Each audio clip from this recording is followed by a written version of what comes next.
আকাশী গংগা ধাৰাবাহিকখনৰ আজি নিশা আহিবলগীয়া এপিছডৰ প্ৰমো মুকলি হৈছে। আজিৰ প্ৰমোত আমি দেখিবলৈ পাইছোঁ ধাৰাবাহিকখন হ'বলৈ গৈ আছে বহুত বেছি ইণ্টাৰেষ্টিং। আহকচোন চাওঁ আজি প্ৰমোত কি দেখিবলৈ পাইছোঁ। আজিৰ প্ৰমৰ প্ৰথম ভাগতে আমি দেখিবলৈ পাইছোঁ আৰাধ্যাৰ দেউতাকক ল'ৰাজনে কৈ আছিল কেৱল এটা কথা মনত ৰাখিব, যদি এই কথা পোহৰলৈ আহে আপোনাৰ ছোৱালীৰ আপোনাৰ প্ৰতি থকা সকলো সন্মান শেষ হৈ থাকিব।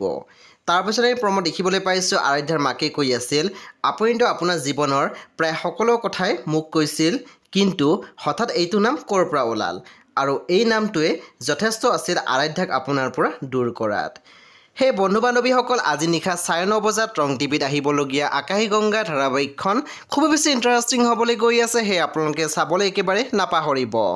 পৰৱৰ্তী আপডেটৰ বাবে আপোনালোকে মোৰ চেনেলটো ছাবস্ক্ৰাইব কৰি কাষত থকা বেল আইকনটো টিপি দিবলৈ একেবাৰে নাপাহৰিব, আৰু প্লিজ আপোনালোকে মোৰ ভিডিঅ' এটা লাইক কৰি দিব।